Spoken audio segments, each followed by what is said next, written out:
Millionaire husband cooked dinner for his wife on their 10th anniversary. Her daughter shouted, "Don't eat, Mama." Hi, my beautiful family. Welcome back to Mr. Peter Stories. May the Almighty wrap you in his endless grace, painting your mornings with golden light, your nights with the calm of 1,000 stars, and your hearts with a love so deep it heals every wound. May every trial you face become a doorway to strength, every tear a seed of joy, and may his divine protection guide your every breath. Amen. If you're here with me now, please comment present. If you feel the pulse of our unbreakable bond, comment, "I am with Mr. Peter." To my loyal family, your love is my strength. And to those joining us for the first time, welcome to a home where stories touch the soul. Stay until the very last heartbeat of this tale, for I promise every second will live in your heart. Don't forget to like and subscribe, because every like, every comment is the heartbeat that keeps this family's love alive. The soup smelled like love, but it was seasoned with murder. Adam Sandler stood in the kitchen of their Beverly Hills mansion, stirring the butternut squash soup with the same wooden spoon he'd used 10 years ago when he'd first cooked for Margot. Back then, his hands had trembled with nervousness. Now they were steady as a surgeon's, even with the small vial of poison weighing down his pocket like a guilty conscience he no longer possessed. 10 years. A decade of marriage that had given him everything: wealth, status, the perfect family portrait for his office wall, and Margot. She'd given him her whole life. Her law career abandoned for his ambitions. Her family alienated when they'd warned her about marrying outside her race. Her dreams set aside, one by one, like old photographs gathering dust. "You're really cooking?" Margot's voice carried from the doorway a mixture of surprise and something else. Hope, maybe. She looked beautiful in the candlelight, her dark skin glowing against the cream silk dress he'd bought her last month. Guilt purchase, Hillary had called it when she'd seen the credit card statement. Hillary. 26 years old with legs that went on forever and a moral compass that pointed wherever the money was. She was waiting for him at the Four Seasons, probably painting her nails that garish red, counting down the hours until Margot would be gone and they could stop hiding.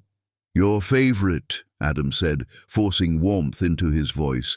"Butternut squash with sage and cream, just like our first date," Margot finished, and for a moment her face transformed. The stress lines softened, the guarded expression melted away. She looked like the 22-year-old law student who'd laughed at his nervous jokes in that little Cambridge cafe. "Adam, I thought you'd forgotten." He had forgotten. It was Hillary who'd reminded him, oddly enough. She'd been going through Margot's journals, research she'd called it, and found the entry about their first date. Every detail meticulously recorded in Margot's careful handwriting. The soup, the rain that had started halfway through dinner, the way he'd given her his jacket for the walk home. "How could I forget?" He lied smoothly, adding cream to the pot.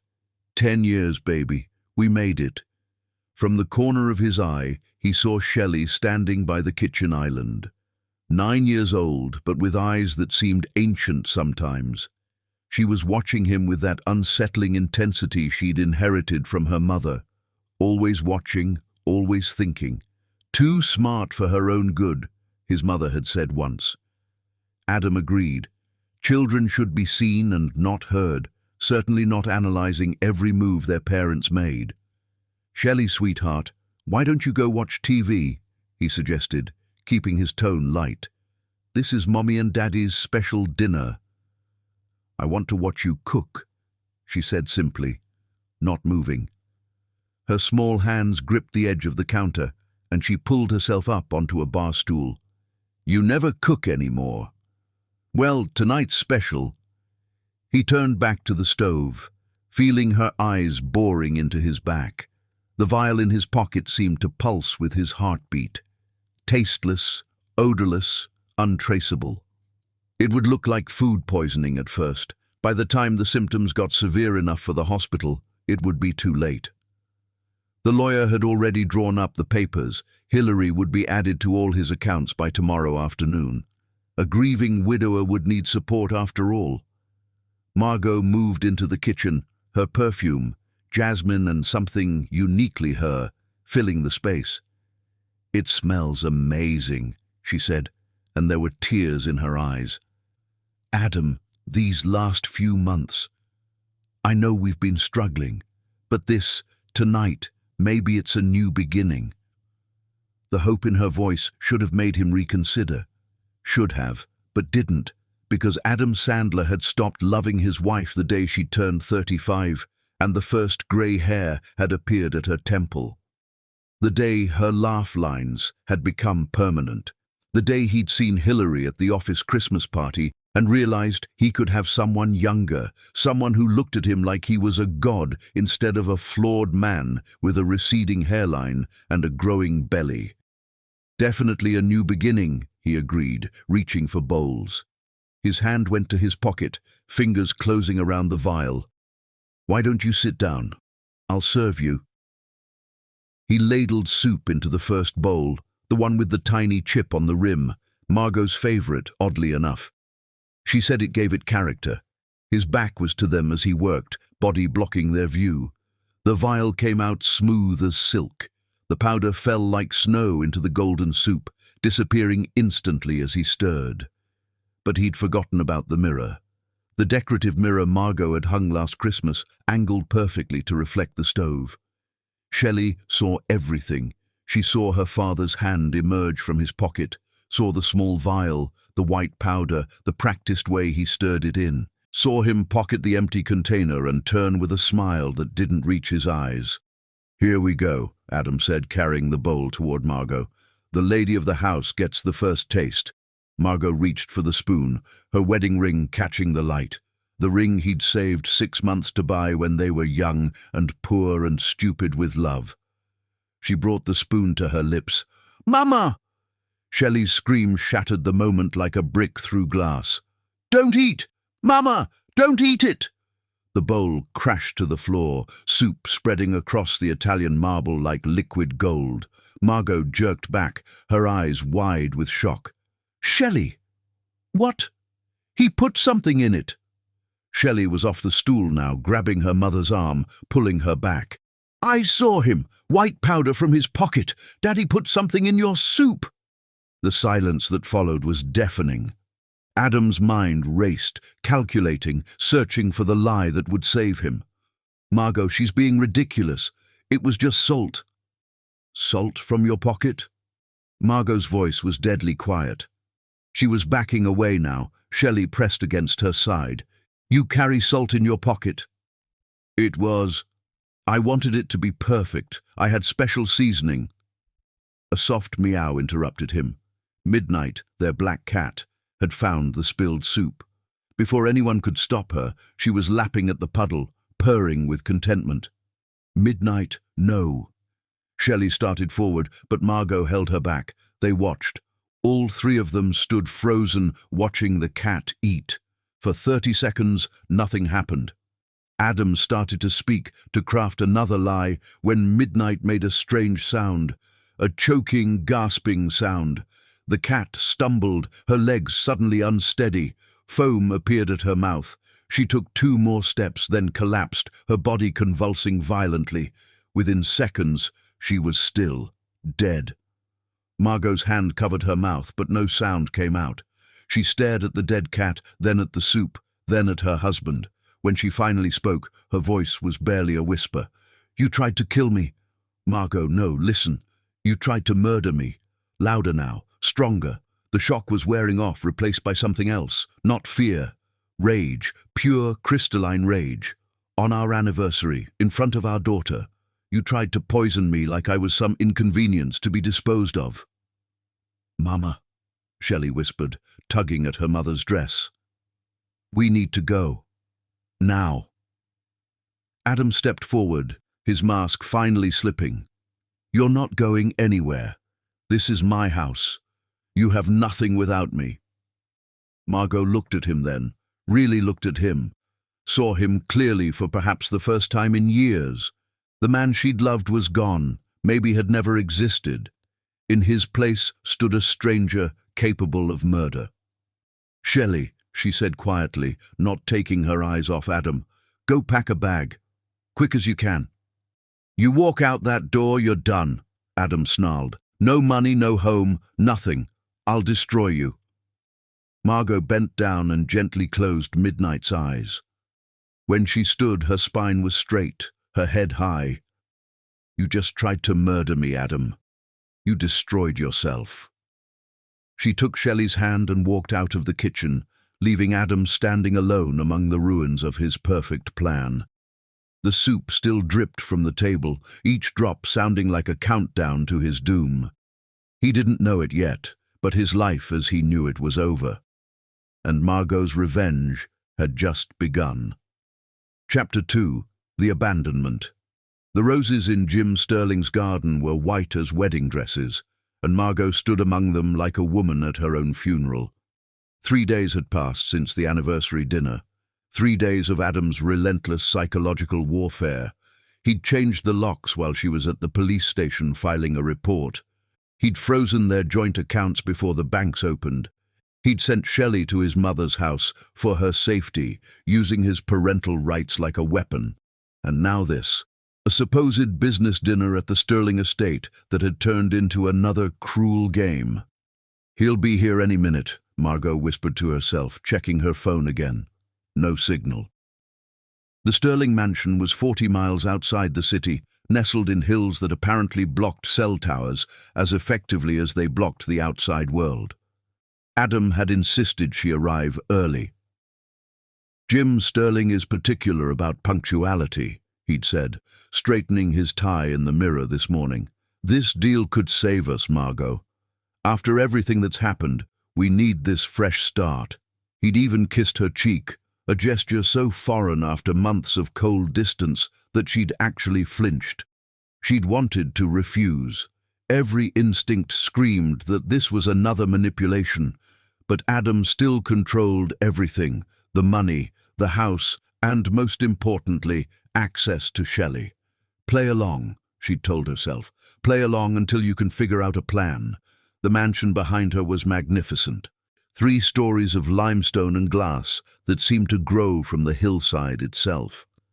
She'd been greeted at the door by a confused housekeeper who'd said Mr. Sterling wasn't expecting anyone tonight.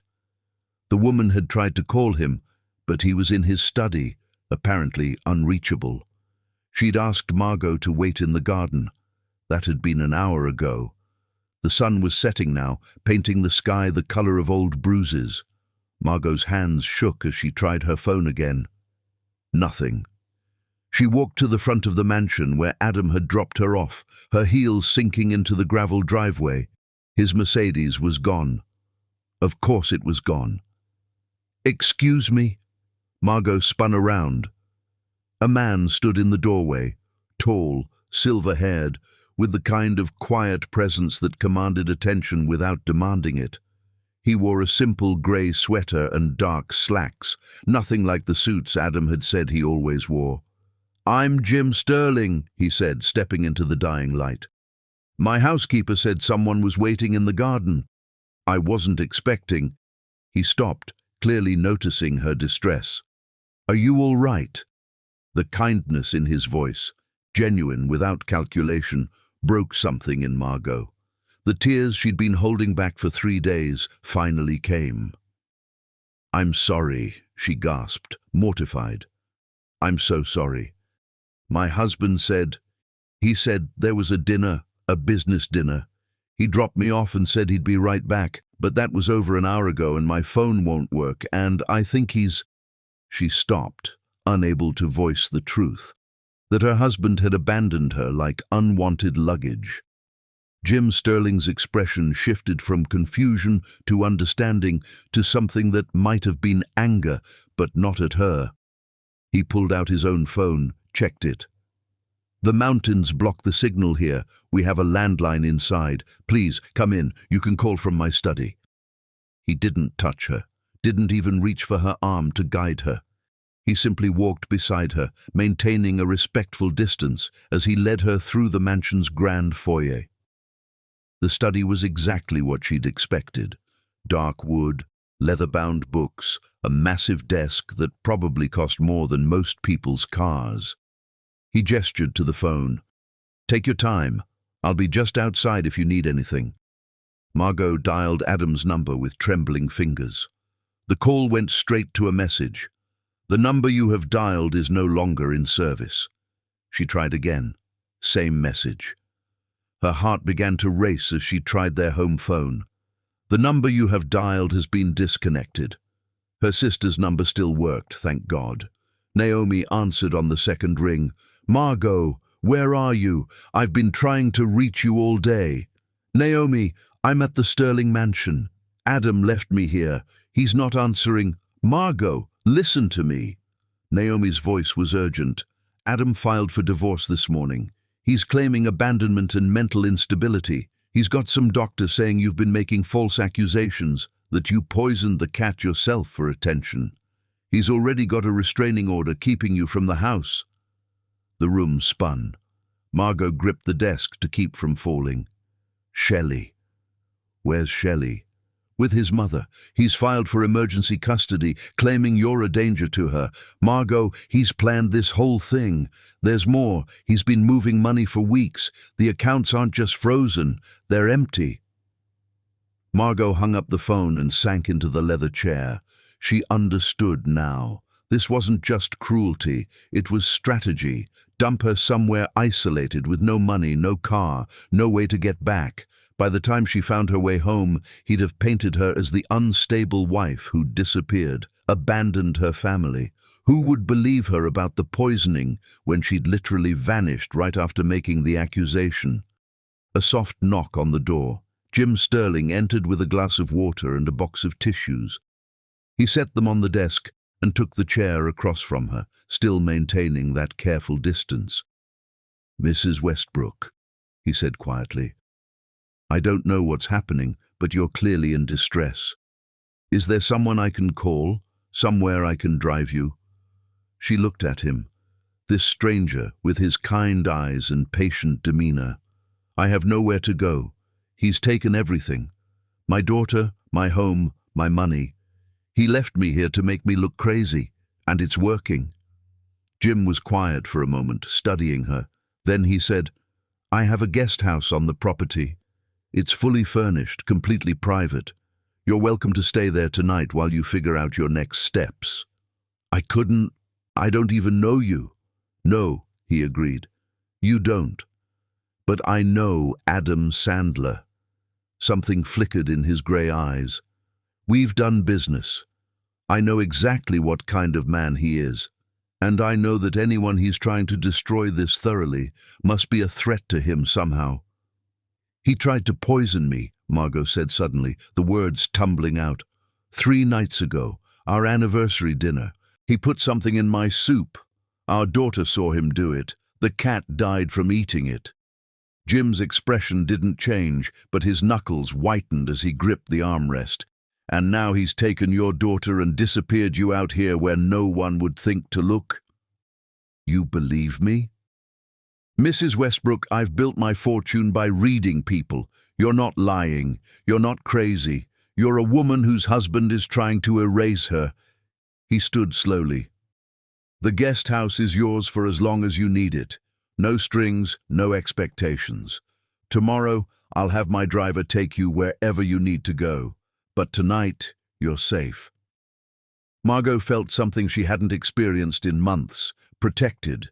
Not controlled, not manipulated, but genuinely protected. "There's one more thing," she said. "My daughter. He has her at his mother's house. She saw everything. She's the only witness to what he did." Jim nodded thoughtfully. "My driver is very good at what he does. He's also very discreet. If you give him the address, he can check on your daughter, make sure she's safe." "Why?" Margot asked. "Why would you help me? You don't know me." Jim Sterling walked to the window, looking out at his gardens in the fading light. "My wife died 5 years ago. Cancer.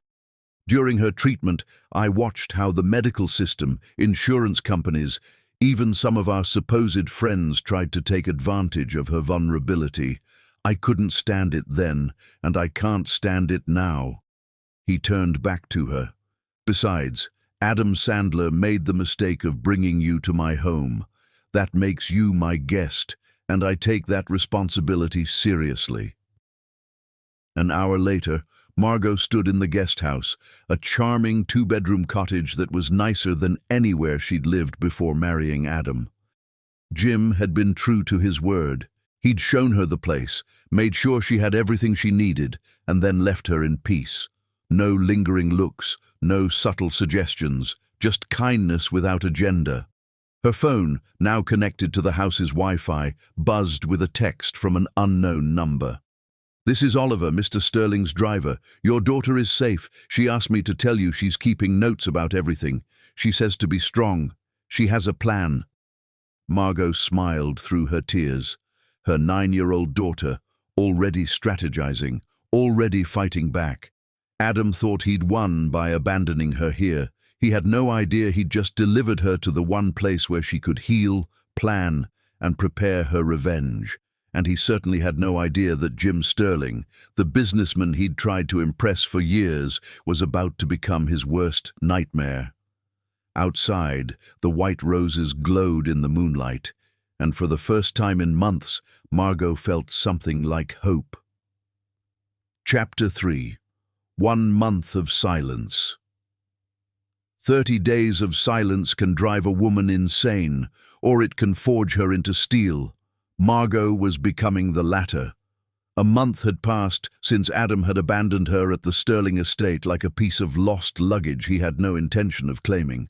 30 days of no contact, no explanation, no acknowledgement that she even existed. Her calls went unanswered. Her emails bounced back. The lawyer she'd managed to reach through a friend had informed her that Adam was claiming she'd left voluntarily, that she'd abandoned her family for another man. The irony wasn't lost on her. The morning sun streamed through the library windows of the Sterling mansion, illuminating dust motes that danced like tiny spirits in the air. Margot ran her fingers along the spines of first editions, organizing them by publication date. She'd insisted on working, despite Jim's protests, that she was a guest, not an employee. "I need to earn my keep," she'd told him that first week, when the shock had worn off and reality had set in. "I'm not a charity case." He'd studied her for a long moment, then nodded. "The library needs cataloguing. My wife started the project before she got sick. I haven't had the heart to hire someone else to finish it." It was perfect work for Margot. Quiet, methodical, allowing her mind to process everything while her hands stayed busy.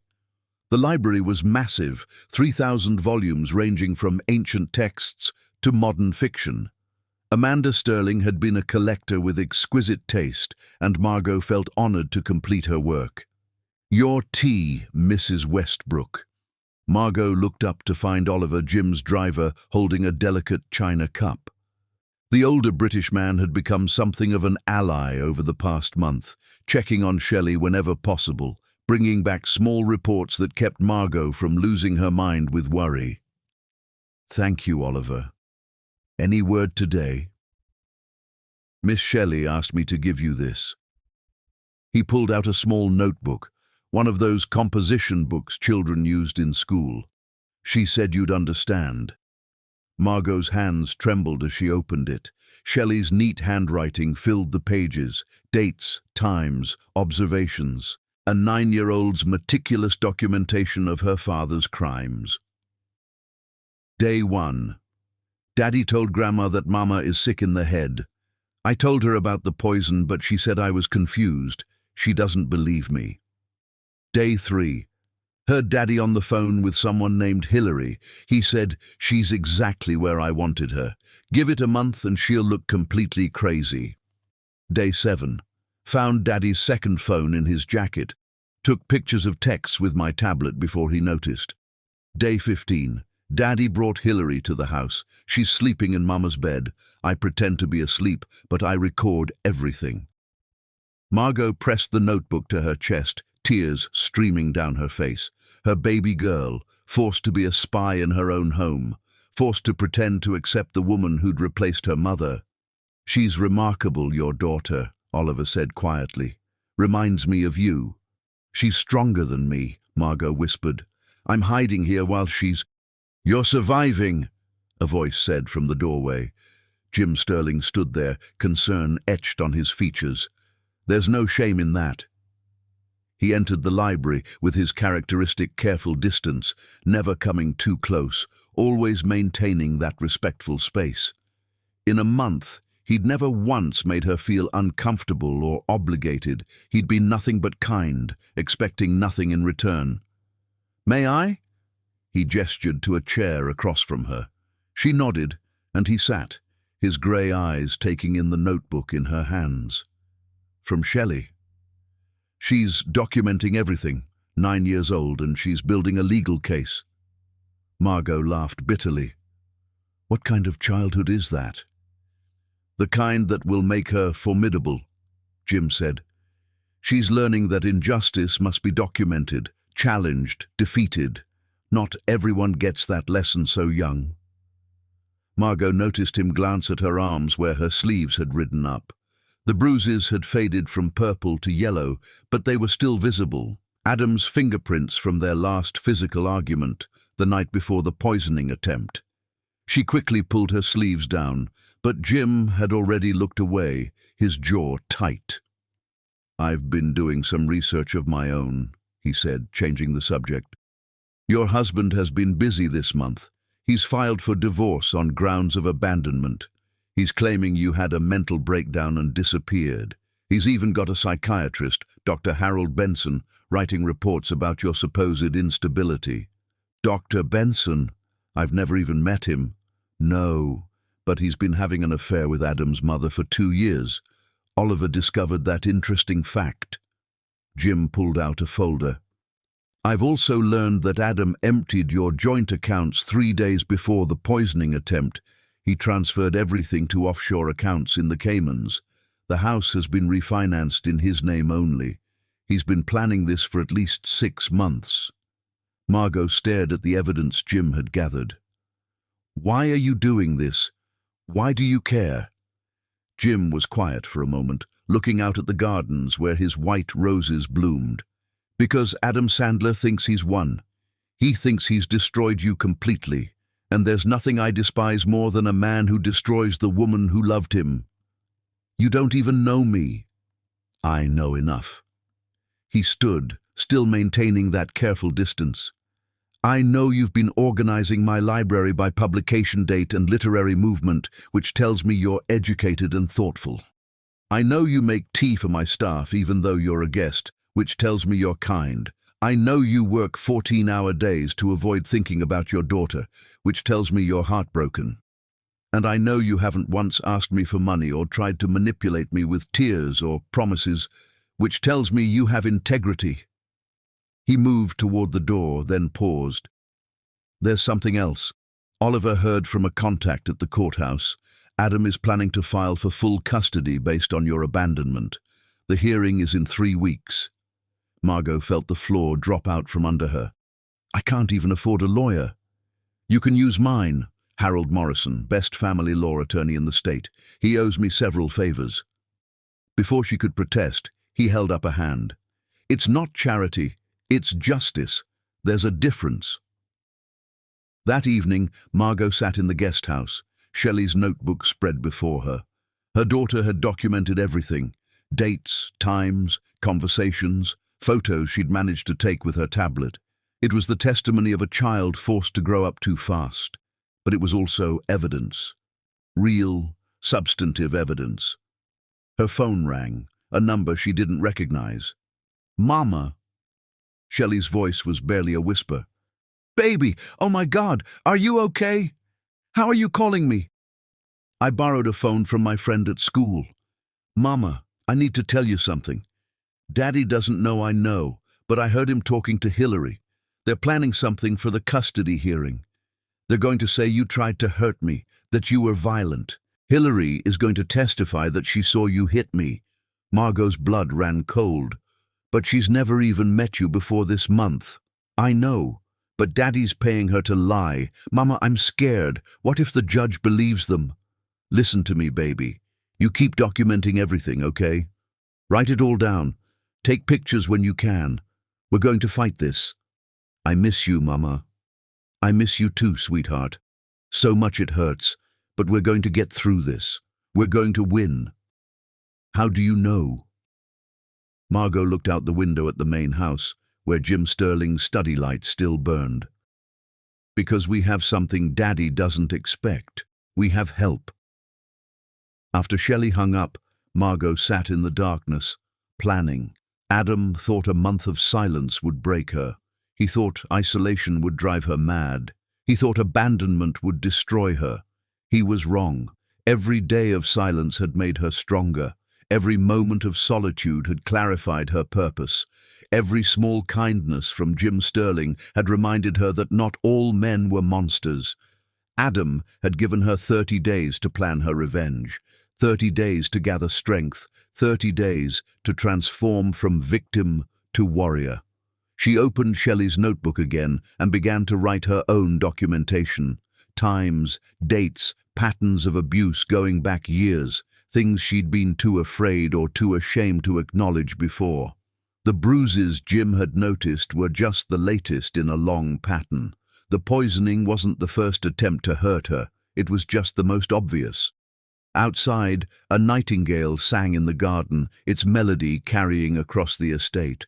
Margot had read once that nightingales sing louder in urban areas, trying to be heard over the noise. She understood that now. Sometimes you had to raise your voice to be heard over the silence. Tomorrow, she would meet with Jim's lawyer. Tomorrow, she would begin the legal fight for her daughter. Tomorrow, she would start her journey from abandoned wife to avenging angel. But tonight, she sat in the guest house of a kind stranger, surrounded by evidence of her husband's cruelty, and felt something she hadn't felt in years. She felt powerful. The silence hadn't broken her, it had remade her, and Adam Sandler had no idea what was coming. Chapter 4. Uncovering the Truth. The truth has a way of surfacing, like bodies in a lake. No matter how deep you bury it, it always rises. Jim Sterling stood in his study at 2 a.m., surrounded by bankers' boxes and manila folders. Pieces of Adam Sandler's life spread across his mahogany desk like evidence at a crime scene. He'd started with simple curiosity. What kind of man abandons his wife at a stranger's home? Now, 3 weeks into his investigation, he'd uncovered something far darker than simple cruelty. "Sir?" Oliver appeared in the doorway with coffee. "You should rest." "Look at this, Oliver." Jim held up a photograph, Adam and Hillary at a hotel in Miami, dated 2 years ago. He's been with his secretary since she started working for him, but that's not the worst part. Oliver examined the financial records Jim had obtained through his banking connections. Careful transfers, small at first, then growing larger. Money moving from Adam's company accounts to personal holdings, then to offshore accounts. Classic embezzlement, but with a twist. "He's been setting up his wife to take the fall," Oliver observed, pointing to signatures on transfer documents. "These are forgeries of Mrs. Westbrook's signature." "Exactly. He's been planning this for at least 2 years. The affair with Hillary was just the beginning. He needed Margot gone, but divorce would mean splitting assets, paying alimony. So he created a different plan." Jim pulled out another file, medical records he'd obtained through less than legal means. 6 months ago, Adam started seeing Dr. Harold Benson, claiming his wife was showing signs of mental instability, creating a paper trail. Then 3 months ago, he took out a large life insurance policy on Margot, $2 million. "The poisoning," Oliver said quietly. "The poisoning. When that failed, he pivoted. Make her disappear, claim abandonment, paint her as crazy. Either way, he wins. Jim's jaw tightened, but he made one mistake. He brought her here. The next morning, Jim found Margot in the library, sunlight catching the gold undertones in her dark skin as she carefully restored a damaged first edition. She'd become part of the rhythm of the house over the past month, her quiet strength a constant presence that he found himself drawn to more each day. "Margot," he said carefully, "we need to talk." She looked up, and he saw the fear flash in her eyes, the same fear he'd seen that first night. "Is it Shelley? Is she okay?" "Shelley's fine. This is about Adam." He set the boxes on the library table. "I've been investigating your husband. What I've found, you need to see this." For the next hour, Jim walked her through the evidence. The affair going back 2 years. The embezzlement, nearly $3 million siphoned from his company. The forged signatures making it look like Margot had authorized the transfers. The life insurance policy. The psychiatric reports building a case for her instability. Margot's hands shook as she examined each document, but she didn't cry. Not at first. It was only when she saw the photo of Adam and Hillary, his hand on her pregnant belly, that the tears came. "She's pregnant," her voice broke. "He's having a baby with her." 3 months along, according to my sources, Jim said gently. "I'm sorry." Margot stood abruptly, walking to the window. Her shoulders shook with silent sobs, but when she turned back, her face was fierce despite the tears. "He didn't just want me gone," she said. "He wanted me erased. Dead or destroyed, it didn't matter which. The forensic accountant I consulted says the embezzlement trail leads directly back to him, but it will take time to prove. The forgeries are good, but not perfect. With the right lawyer, he's been stealing from his own company and planning to blame me." Margot laughed bitterly. "The company I helped him build. I worked 2 jobs to put him through business school. I gave up my law career to support his dreams, and this is what he does."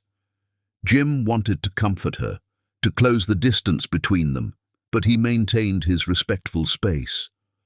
"There's more. Oliver has been in contact with Shelley. She has something to show you." As if on cue, Oliver entered with an iPad. "Miss Shelley asked me to give you this. She said the password is your anniversary, your real anniversary, not the one her father celebrates." Margot typed in a date, and the screen came alive with videos. Dozens of them, all taken secretly by a 9-year-old girl who'd sensed danger before anyone else. The first video, Adam on the phone, laughing. "She's so stupid, Hillary. She actually thinks I'm trying to save our marriage. By next month, she'll either be dead or in a psychiatric ward." Another video. Adam and Hillary in the kitchen, kissing while Margot was at her mother's funeral 6 months ago. "Once she's gone, all of this will be ours," Hillary purred. "The house, the money, everything." Video after video of damning evidence. Adam discussing the poison with someone on the phone. Adam practicing Margot's signature. Adam showing Hillary the life insurance policy. "My God," Jim breathed. "Your daughter is brilliant." "She knew," Margot whispered. "She knew before any of us. She's been protecting me the only way she could, by watching, documenting, waiting." The final video was recent, dated just yesterday. Shelley had hidden the tablet somewhere in Adam's home office, recording him and Hillary planning their testimony for the custody hearing.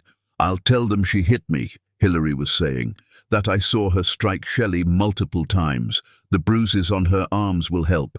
We'll say she did it to herself for attention." "Perfect," Adam replied. "And I'll have Dr. Benson testify that she's delusional, possibly schizophrenic. No judge will give custody to a crazy woman who abandoned her child." "What about the kid?" "She might tell them about the poisoning." Adam's laugh was cold. "She's 9. Who's going to believe a child over 2 adults and a psychiatrist? Besides, I've been telling her mother is sick, that she imagines things. Kids are easy to confuse." The video ended. Margot stood perfectly still, her face carved from stone. "He's not going to get away with this," she said quietly. "He's not going to steal my daughter and my life and walk away clean." No, Jim agreed.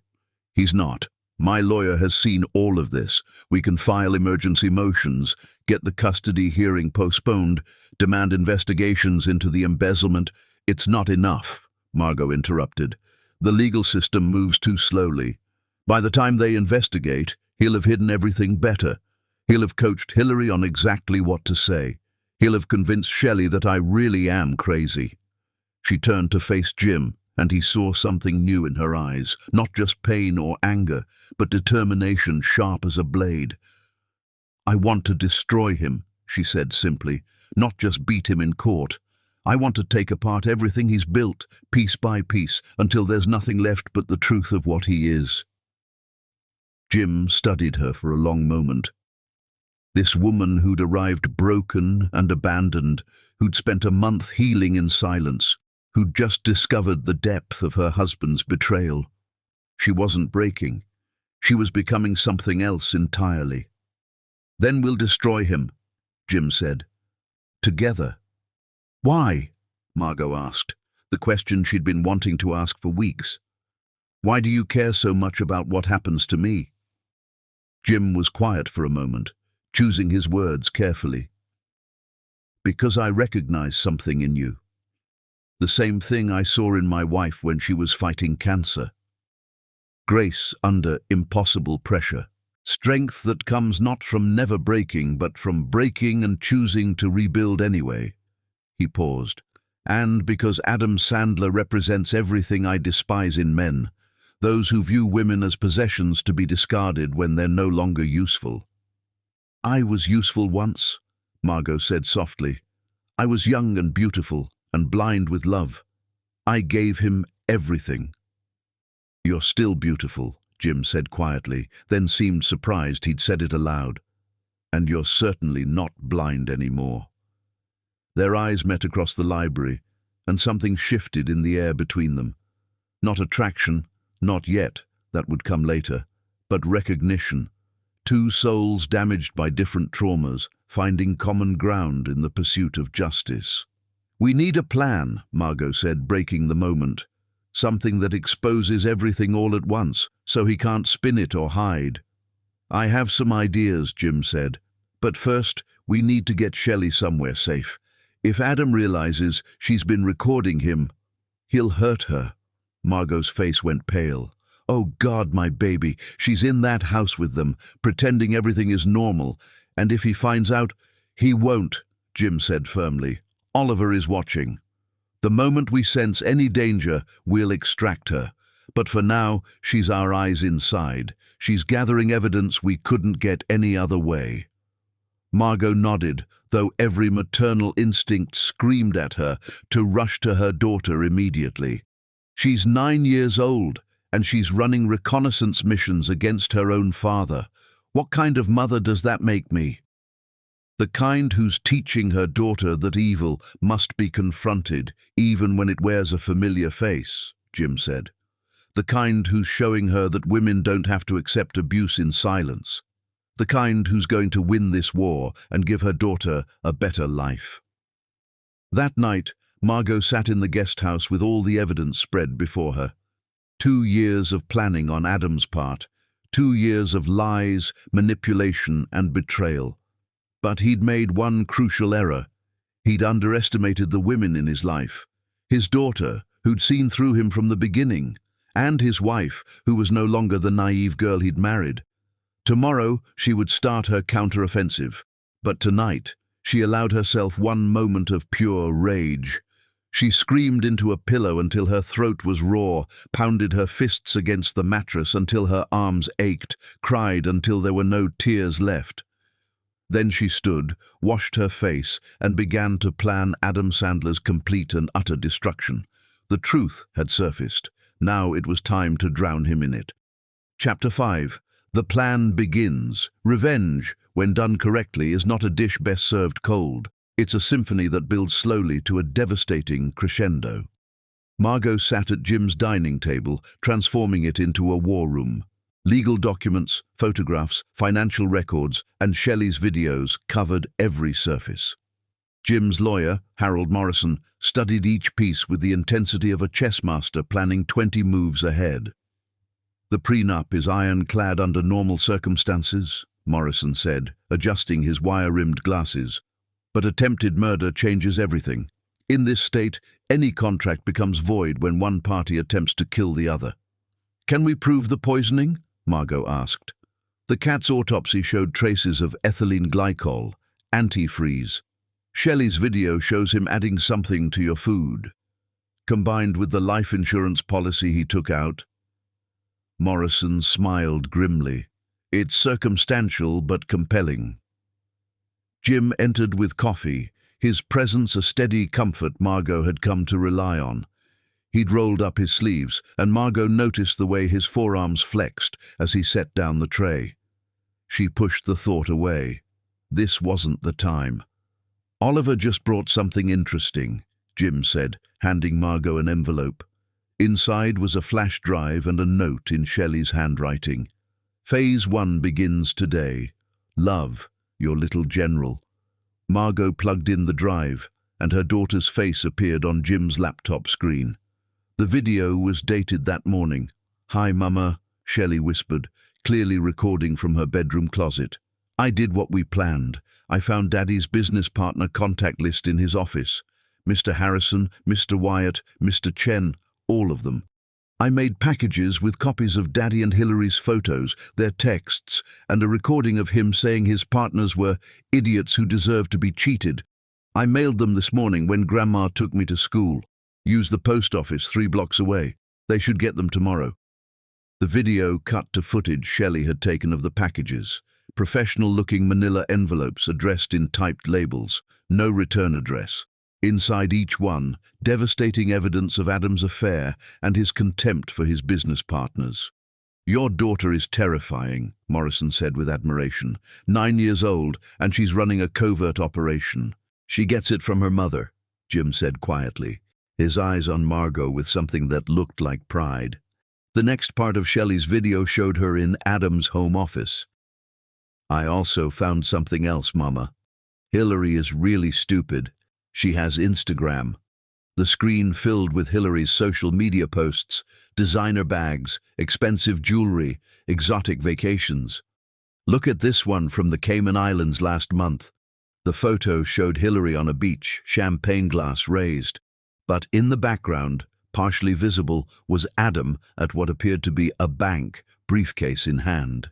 The geotag read, "Georgetown, Grand Cayman." The date matched exactly with when Adam had supposedly been at a business conference in Detroit. "That's it," Morrison breathed. "That's where the money went. The Caymans. She just gave us the when and where." "Can we trace it?" Margot asked. "With this information, yes. I have contacts in international banking. It'll take a few days, but we can find those accounts." Jim leaned over Margot's shoulder to see better, and she caught his scent, cedar, and something uniquely him. For a moment, she forgot to breathe. When she looked up, their faces were inches apart. His grey eyes held hers for a heartbeat too long before he stepped back, clearing his throat. "We should plan the next phase," he said, his voice rougher than usual. Over the next 3 days, they executed their plan with military precision. The packages arrived at Adam's partners' offices, hand-delivered to ensure they were received. Oliver, stationed strategically, reported the immediate fallout. "Mr. Harrison left Adam's office after a 20-minute shouting match," Oliver reported. "I heard him say something about pulling out of the Singapore deal." "Mr. Wyatt's wife called Mrs. Wyatt," he continued. "Apparently Adam had propositioned her at last year's Christmas party. She's now showing her husband the texts Adam sent her." "Mr. Chen is consulting his lawyers about dissolving the partnership," Oliver finished. "He's particularly upset about the recording where Adam called him a useful idiot."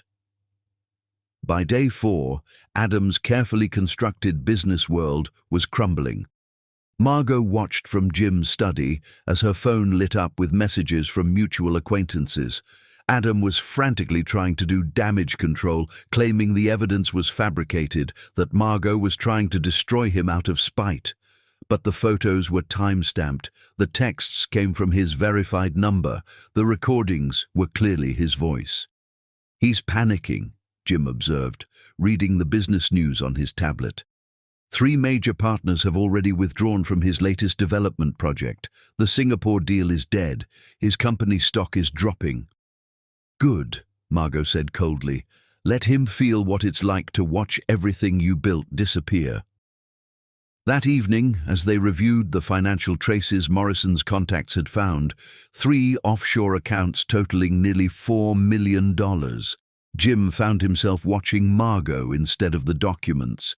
The way she bit her lip when concentrating, the way her fingers moved gracefully across the papers, the fire in her eyes when she talked about justice for Shelley. "You're staring," Margot said without looking up. "I'm admiring," Jim corrected. "There's a difference." She looked up then, and something electric passed between them. "Jim ... "I know," he said softly. "Wrong time, wrong circumstances, but I can't help seeing you, Margot. Really seeing you, your strength, your intelligence, your fierce love for your daughter. Adam is a fool." "I'm still married to that fool," she reminded him, though her voice was gentle. "Not for much longer," Morrison interrupted, entering the room with a triumphant expression. "I just got off the phone with a judge. Given the evidence of attempted murder and the financial fraud, we've been granted an emergency hearing. Adam will be served papers tomorrow. The prenup is officially challenged, and his assets are frozen pending investigation." Margot sagged with relief. "He can't access the offshore accounts?" "Not a penny. And here's the best part. Hillary's name is on one of the accounts. She's now implicated in the fraud. If she's smart, she'll distance herself from Adam immediately." That night, unable to sleep, Margot walked through Jim's gardens. The white roses glowed in the moonlight, and she thought about how much had changed in just a few weeks. She'd arrived here broken and abandoned. Now she was orchestrating her husband's downfall with the precision of a general. "Couldn't sleep either?" Jim's voice came from behind her. She turned to find him in jeans and a simple t-shirt, looking younger and more vulnerable than she'd ever seen him. "Too much adrenaline," she admitted. They walked together through the gardens, maintaining that careful distance that had become both a comfort and a frustration. "Can I ask you something?" Margot said. "Why white roses? Your whole garden is white roses." "Amanda loved them," Jim said simply. "She said white roses represented new beginnings, fresh starts. After she died, I couldn't bear to change them. But lately—" He paused, glancing at her. "Lately, I've been thinking maybe she was right about the new beginnings part." "Jim, I'm not asking for anything," he said quickly. "I know you need time, space, healing. I just want you to know that when you're ready, if you're ever ready, I'll be here." Margot felt tears prick her eyes.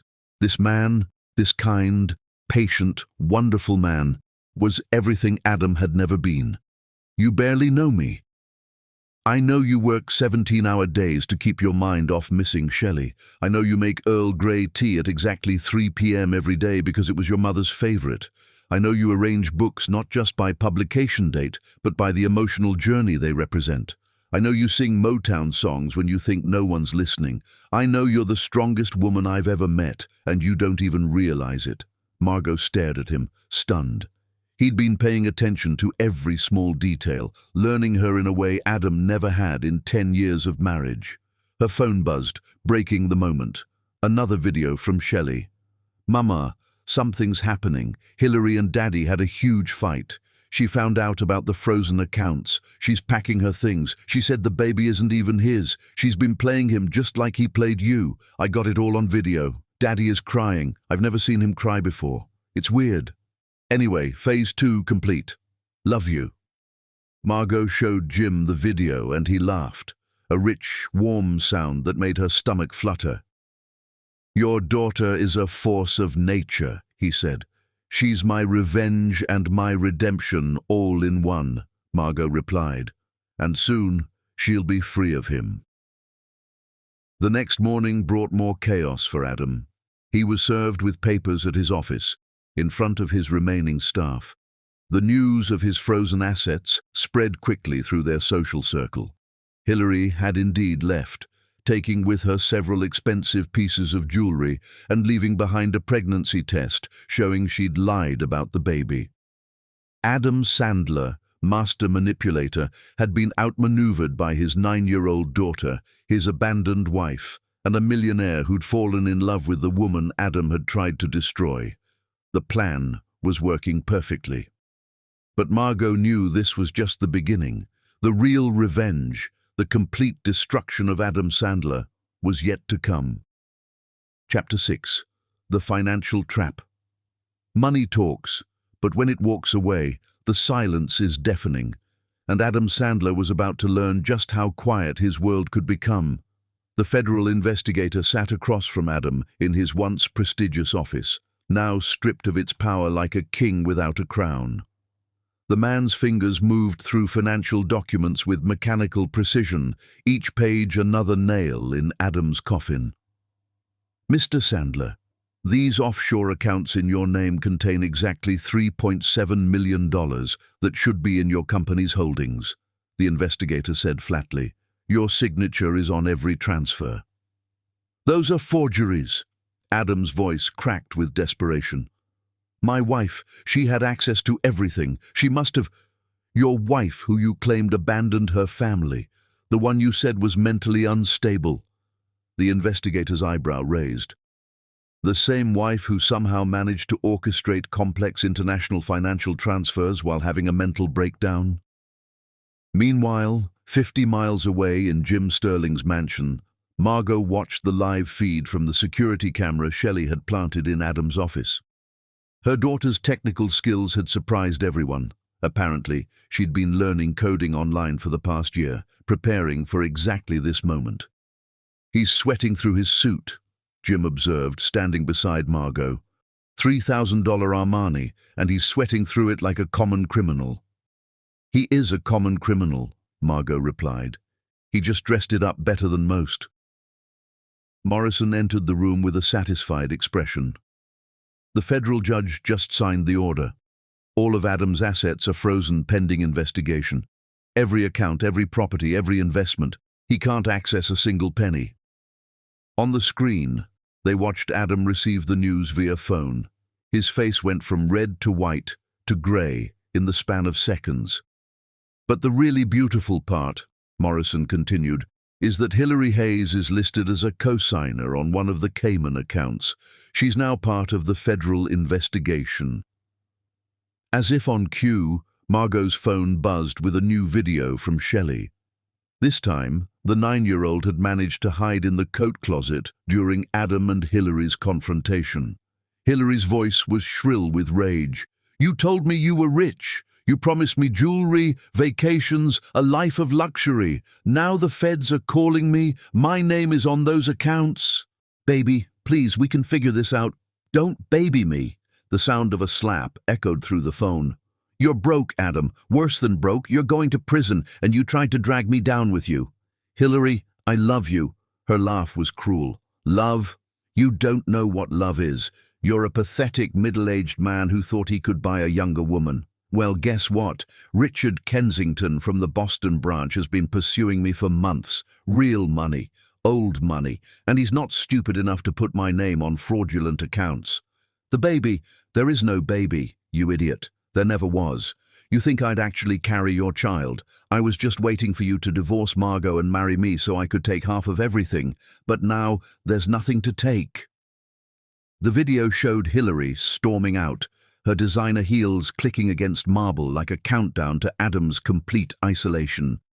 Shelley's camera caught Adam collapsing into his chair, head in his hands, sobbing.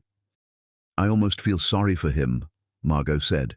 Then she remembered the poisoned soup, the bruises on her arms, the systematic destruction of her self-worth over years. Almost. The next 3 days brought an avalanche of consequences for Adam. The country club, where he'd held court like a king among his wealthy peers, revoked his membership after several wives complained about inappropriate advances he'd made over the years.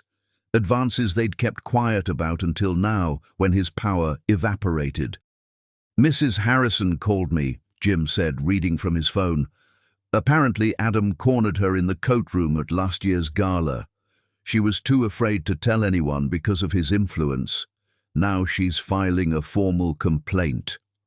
"Mrs. Wyatt has similar stories," Morrison added, "as does the young bartender from the club, and 2 female employees from his company. It seems Adam has a long history that's just now coming to light." Margot felt sick. "How many women did he hurt while I was looking the other way?" "You weren't looking the other way," Jim said firmly. "You were surviving. There's a difference." That afternoon, Shelley sent her most valuable contribution yet. She'd managed to guess Adam's email password, their old anniversary date, the one he celebrated, not the real one, and had downloaded everything before he could change it. The emails painted a picture of systematic fraud going back 5 years, false invoices, shell companies, bribes to city officials for construction permits. But most damning were the emails between Adam and Dr. Harold Benson, the psychiatrist. Subject: Margot evaluation. "Harry, I need you to say she's showing signs of schizophrenia. I don't care if you've never met her. I'm paying you enough to make this work. If she ends up dead, it needs to look like suicide brought on by mental illness. Make the paper trail convincing." Margot's hands shook as she read. "He was planning to kill me and make it look like suicide. But he failed," Jim said, his hand covering hers. "You're here, you're alive, you're winning." It was the first time he'd touched her intentionally, and the warmth of his hand sent electricity through her entire body. She looked up at him, seeing not pity, but admiration in his grey eyes. "Walk with me," he said softly. They left Morrison to compile the email evidence and walked through the gardens as the sun began to set. The sky painted itself in shades of rose and gold, and the white roses seemed to glow in the dying light. "You know what I love about sunset?" Jim asked. "It's proof that endings can be beautiful." "My marriage is ending," Margot said. "I don't feel beautiful. I feel empty. Like I wasted 10 years on a man who never existed." "He existed," Jim corrected. "The man you fell in love with, the one who cooked you soup and gave you his jacket in the rain, he existed. He just chose to become someone else. That's on him, not you." They stopped by the fountain, water catching the last rays of sunlight like liquid diamonds. Jim turned to face her, still holding her hand. "You're not empty, Margot. You're full of strength, intelligence, fierce love for your daughter. You're full of grace, even in the face of cruelty. You're full of light that Adam tried to extinguish but couldn't." "How do you see all that?" she whispered. "Because I've been watching you rebuild yourself piece by piece. Because I've seen you choose justice over vengeance, dignity over bitterness. Because—" He paused, his thumb tracing circles on her hand. "Because I've fallen in love with the woman you're becoming." Margot's breath caught. "Jim, I know it's too soon. I know you're still married, still healing. I'm not asking for anything. I just needed you to know that when this is over, when you're free, I'll be here. However long it takes." The sun dipped below the horizon, and in that moment between day and night, Margot felt something shift inside her. The empty space Adam had left wasn't empty anymore. It was filling with possibility, with hope, with the gentle pressure of Jim's hand in hers. Her phone buzzed, Oliver with an update. Adam had been escorted from his office by security after the company board voted to terminate him immediately. His company car was repossessed. His corporate credit cards cancelled. In the span of a week, he'd gone from millionaire executive to unemployed pariah. "Phase 3 complete," Margot murmured, reading Shelley's latest text. Her daughter had sent it from school, where she was safe and protected by Jim's security team.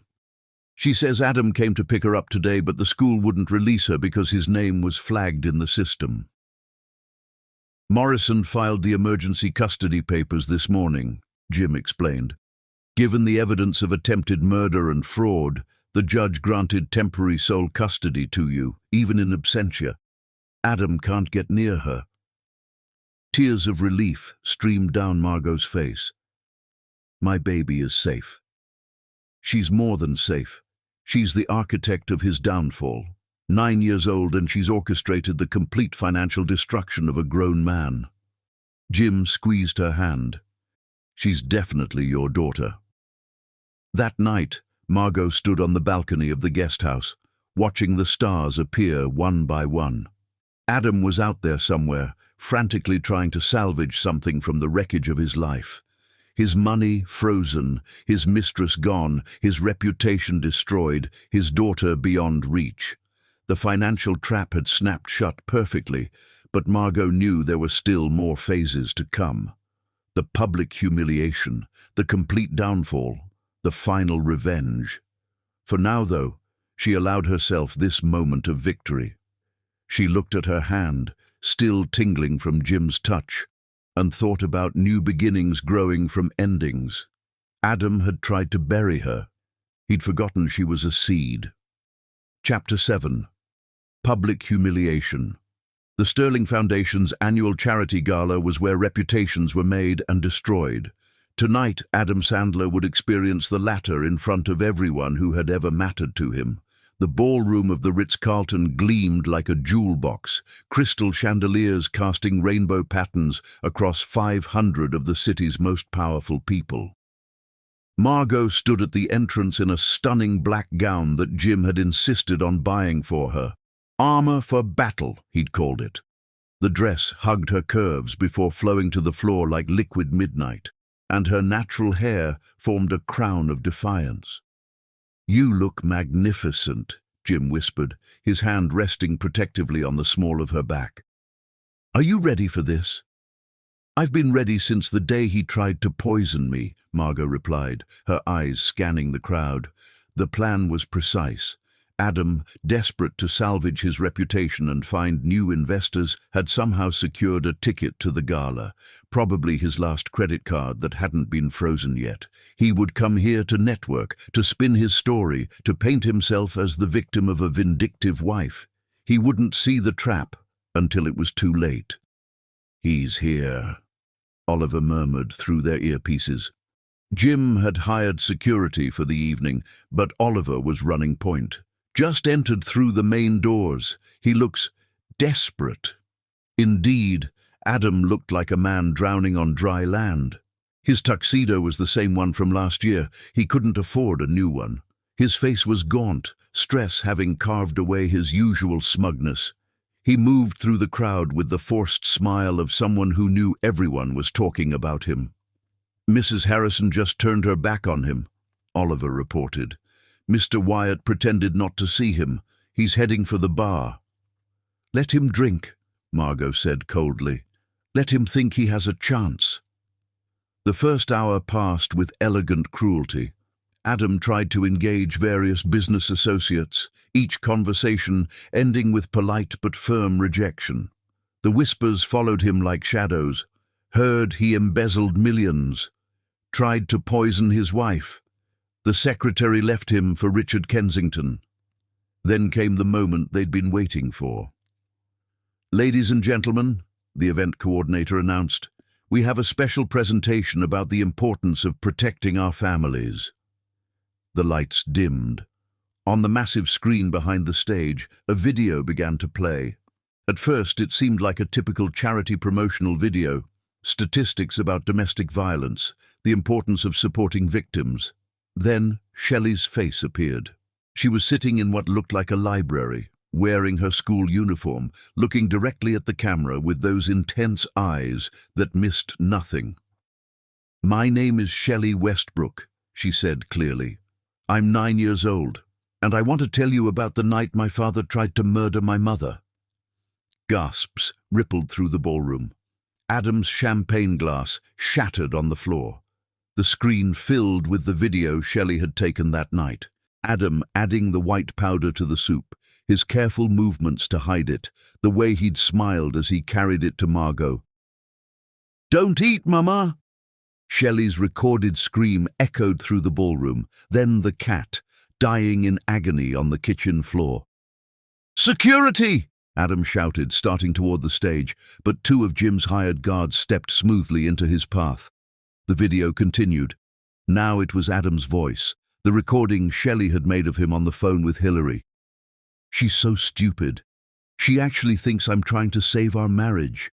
By next month, she'll either be dead or in a psychiatric ward. The insurance money will set us up for life." More gasps. Someone screamed. Adam's face had gone the color of old paper. Another video, security footage from Jim's mansion, showing Adam dropping Margot off, driving away immediately, abandoning her without a word, without money, without explanation. Then the emails appeared on screen, each one more damning than the last. The conspiracy with Dr. Benson to declare Margot insane. The forged signatures on the embezzled funds, the plans to frame her for his crimes. "That's fabricated!" Adam shouted. "It's all lies! My wife is crazy! She's trying to destroy me!" "Actually," a familiar voice said from the stage, "she's trying to get justice." Shelley walked onto the stage, not in person, but via live video feed from a secure location. Jim had insisted on keeping her safe, away from Adam's potential reach. "Hi, Daddy," she said, her young voice carrying the weight of an old soul. "Remember when you told me Mama was sick? That she imagined things? I believed you for about 5 minutes. Then I started watching and recording everything." The screen filled with video after video, Adam with Hillary, Adam forging documents, Adam practicing Margot's signature, Adam discussing the poisoning with someone on the phone whose voice sounded suspiciously like Dr. Benson. "You thought I was just a stupid kid," Shelley continued, "but Mama taught me to pay attention, to document truth, to stand up to bullies, even when they're family." The crowd was dead silent now, all eyes moving between the screen and Adam, who stood frozen in the center of the ballroom like an animal caught in headlights. "There's one more thing," Shelley said. "Mama, I know you're watching. I love you. And Mr. Jim, thank you for protecting her when Daddy tried to throw her away." The screen went dark. The lights came up, and there, at the top of the grand staircase, stood Margot. She descended slowly, each step deliberate, her head high and shoulders back. The crowd parted like the Red Sea. Jim met her at the bottom, offering his arm, and together they walked toward Adam. "Hello, Adam," Margot said, her voice carrying across the silent ballroom. "Surprised to see me? You shouldn't be. You brought me to Jim's house yourself. You just didn't expect me to survive there, to thrive there, to find allies there." "You bitch," Adam snarled, his mask finally completely gone. "You've destroyed everything."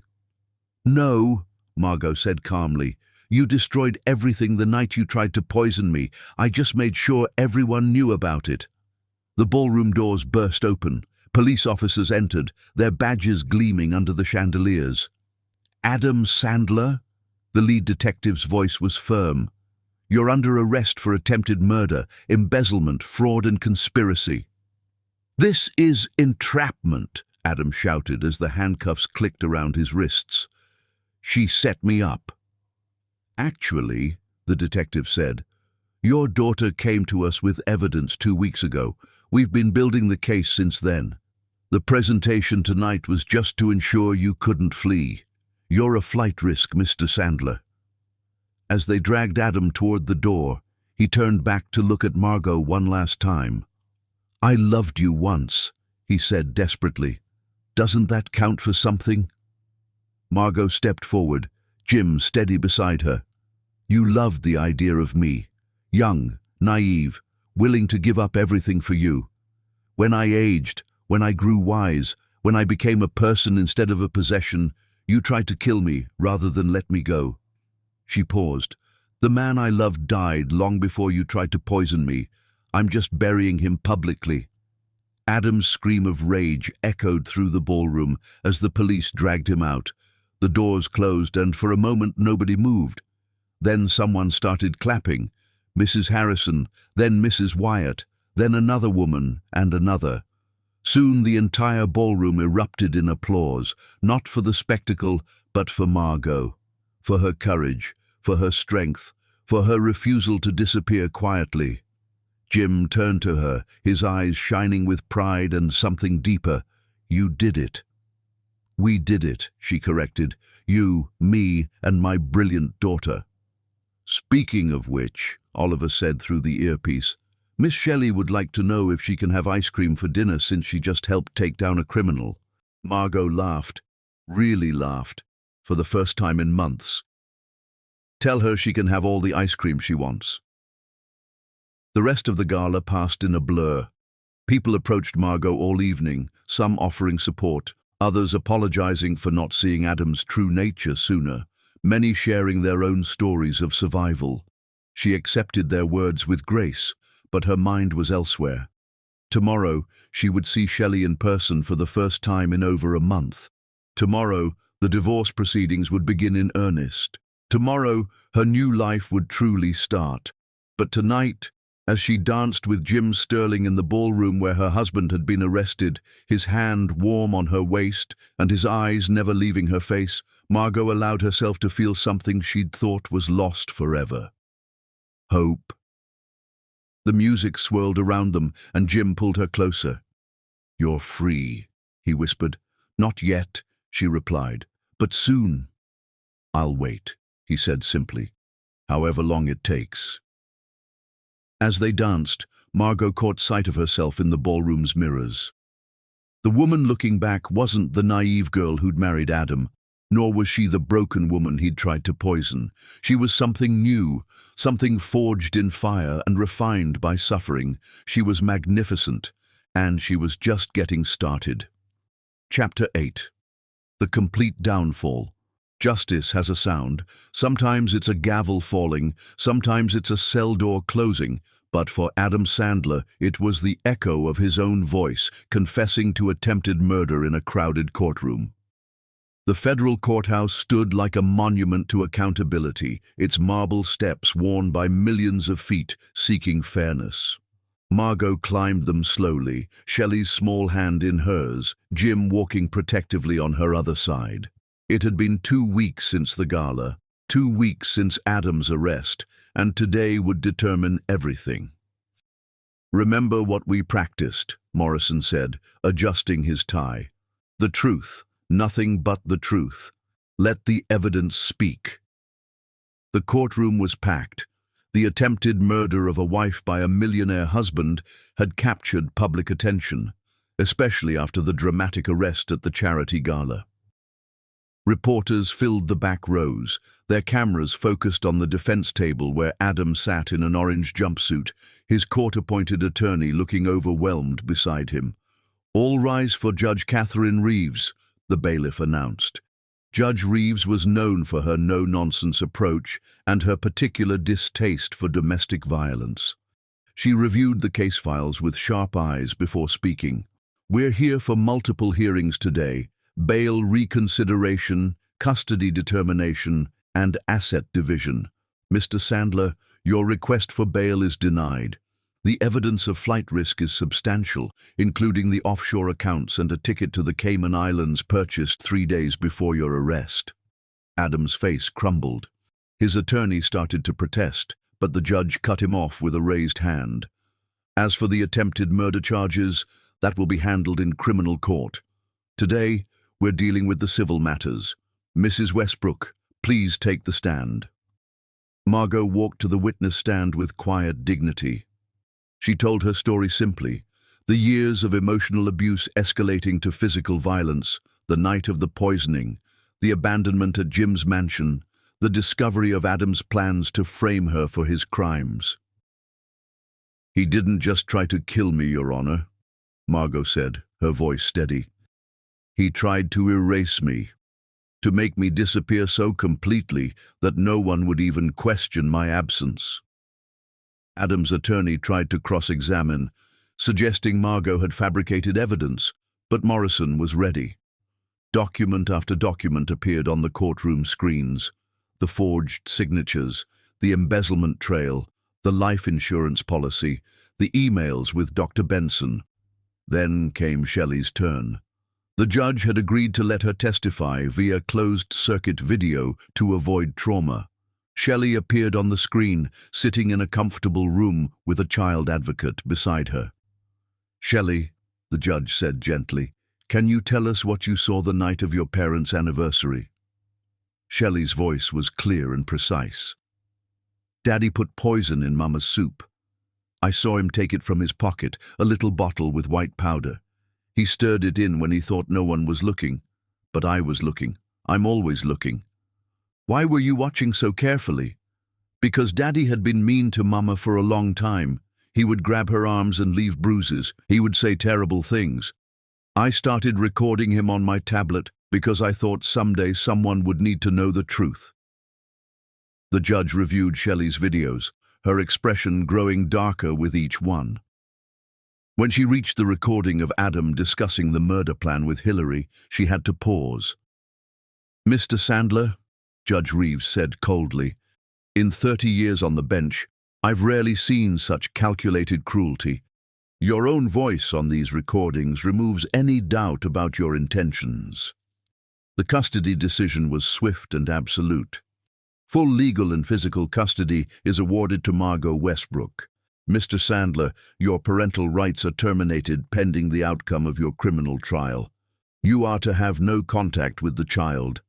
Adam tried to stand, his attorney restraining him. "She's my daughter. You can't." "I can, and I have," the judge interrupted. "You plotted to murder her mother in front of her. You traumatized her. You forced her to become a detective in her own home to protect herself and her mother. You have forfeited any right to call yourself her father." Next came the financial matters. Morrison presented his case methodically.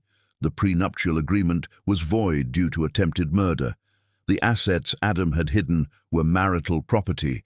The embezzled funds would be returned to the company, with Margot receiving Adam's shares as compensation. "Your Honor," Adam's attorney protested weakly, "Mr. Sandler will have nothing left." "Mr. Sandler should have thought of that before he tried to poison his wife," Judge Reeves replied.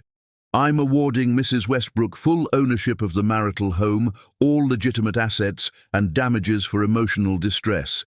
Mr. Sandler's illegal gains will be dealt with in criminal court." The final blow came from Adam's former company. Their representative stood to read a statement. "The board has voted unanimously to terminate Adam Sandler for cause, citing embezzlement, fraud, and bringing disrepute to the company. All bonuses, stock options, and retirement benefits are forfeit. Furthermore, we are pursuing criminal charges for the $3 million he stole." Adam sat stunned as his world officially ended. No money, no home, no job, no family. His parents had disowned him after seeing the evidence. His friends had vanished. Even his attorney was only there because the court required it. After the hearing, Margot stood on the courthouse steps, breathing free air for the first time in years. Shelley was beside her, finally back where she belonged. "Mama," Shelley said, looking up with those wise eyes, "is it over?" "The legal part is," Margot replied, pulling her daughter close. "The healing part is just beginning."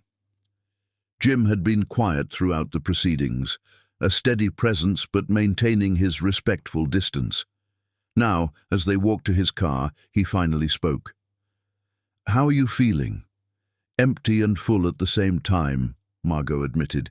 "Empty of him, full of possibilities."